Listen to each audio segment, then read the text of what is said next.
अशोक खरात निर्दोष सुटणार आहे. अशोक खरातची सुटका लवकरच होणार आहे. हे सगळं प्रकरण लवकरच बंद होणार आहे. नेमकं आपण असं का म्हणतोय? अशोक खरातचं सुटका का होणार आहे? आणि या प्रकरणामध्ये कोणतं वेगळं वळण आलंय का? हेच आपल्याला व्हिडिओमध्ये संपूर्ण पाहायचं आहे. नमस्कार, मी रणजित. मुद्दा हक्काच्या या चॅनलवर तुम्ही नवीन असाल तर चॅनलला सबस्क्राईब करा, कारण आपल्या चॅनलवर आपण असेच वेगवेगळे विविध माहितीपूर्ण व्हिडिओज खास तुमच्यासाठी बनवत राहत असतो.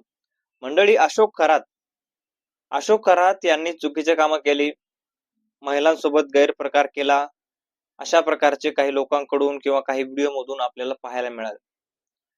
लोकांनी भरभरून टीका केल्या की हा भोंदू बाबा आहे, या भोंदू बाबांना कित्येक लोकांना फसवलं, कितीतरी गोरगरिबांना लुटलं आणि कितीतरी अगदी हुशार माणसांना सुद्धा या अशोक खरातनं आपल्या जाळ्यात ओढलं. मात्र या अशोक खरातची सुटका लवकरच होऊ शकते, अशा प्रकारचं भाकीत एका मोठ्या वकिलानं आणि एका मोठ्या तज्ञानं केलेलं आहे. याचं मुख्य कारण म्हणजे जे व्हिडिओ सापडलेत त्यामध्ये आपण जर पाहिलं तर महिला वर जबरदस्ती त्या व्हिडिओमध्ये कुठेही दिसत नाही आहे.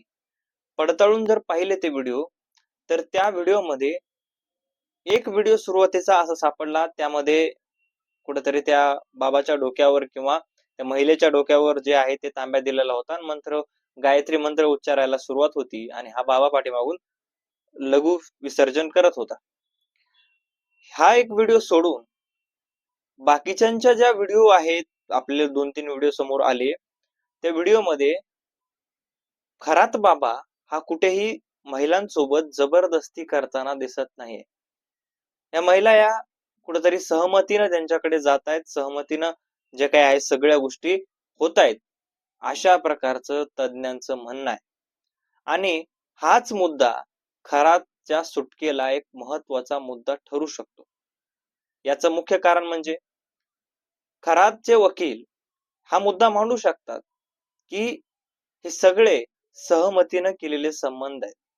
याच्यामध्ये कुठेही जादूटोण्याचा विषय नाही किंवा जे काय आहे ते सगळं त्यांच्या सहमतीनं झालेलं आहे, अशा प्रकारचा मुद्दा हा अशोक खरातचे वकील मांडू शकतात आणि याच मुद्द्यावर अशोक खरातला जामीन मिळण्याची शक्यता वर्तवली जाते.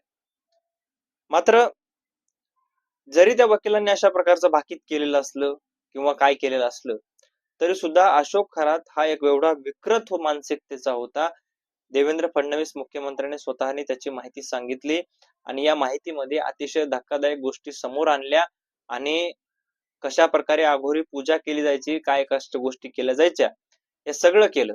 महिलांसोबत छळ कसा केला, योनी पूजा काय केली, योनीत काय गोष्टी केल्या. मात्र या गोष्टीला आता जे म्हणतो आपण की दादाचा प्रकोप म्हणजे खरातचा प्रकोप कशा प्रकारे आता याच्यामध्ये पडतो हे बघणं महत्वाचं आहे. कारण त्याने जेलमध्ये पोलिसांना सुद्धा सांगितले की तुमच्यावर प्रकोप होणार आहे, मला जर माराल किंवा मला जर अशा प्रकारचं तुम्ही वागवाल तर तुमच्यावर प्रकोप होईल, अशा प्रकारची खरातची धमकी आहे. म्हणजे खरात जादूटोणा करत होता, जादूटोणा करताना त्याला एवढी शिक्षा आली, एवढी त्याच्यामध्ये नॉलेज आहे की तो प्रकोप करू शकतो, अशा प्रकारचं त्या खरात बाबाचं स्वतःच म्हणणं आहे. आणि ह्या स्वतःच्या म्हणण्यानुसार खरात बाबांना एक भाकीत केलेलं आहे किंवा खरात बाबाच्या जे काही आहे वकिलांनी अशा प्रकारचं भाकीत आहे की लवकरच खरात बाबा हा या प्रकरणातून सुद्धा मुक्त होऊ शकतो. आणि सरकारवर काही टीका करणारे लोक सुद्धा असे आहेत की म्हणतात की हे प्रकरण तात्पुरतं आहे, लवकरच हे प्रकरण दाबलं जाईल आणि लवकरच अशोक खरात नावाचा हा माणूस आपल्याला पुन्हा एकदा बाहेर पाहायला मिळेल. एप्स्टीन फाईल नावाची एक फाईल ऐकली होती. ही फाईल आपल्याला वाटत होतं की याच्यापेक्षा विकृत अजून काही असू शकत नाही. मात्र खरात फाईल ही समोर आली आणि त्या गोष्टीवरचा माणसाचा विश्वास उडाला की याच्यापेक्षा मोठं अजून काही असू शकत नाही. कारण इतकी विकृत मानसिकता या खरातची, अगदी त्याचं वय 60 ते 65च्या दरम्यान आहे.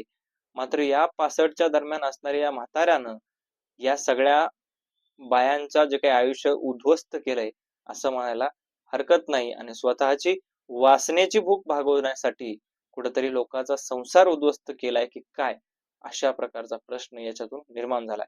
तुम्हाला काय वाटतंय? वकील जो म्हणलो त्याच्यामध्ये खरात सुटू शकतो का? खराचं प्रकरण कुठवर जाऊ शकतं? तुमचं मत त्याच्यावर नक्की कळवा. भेटूयात नवीन व्हिडिओमध्ये. तोपर्यंत धन्यवाद.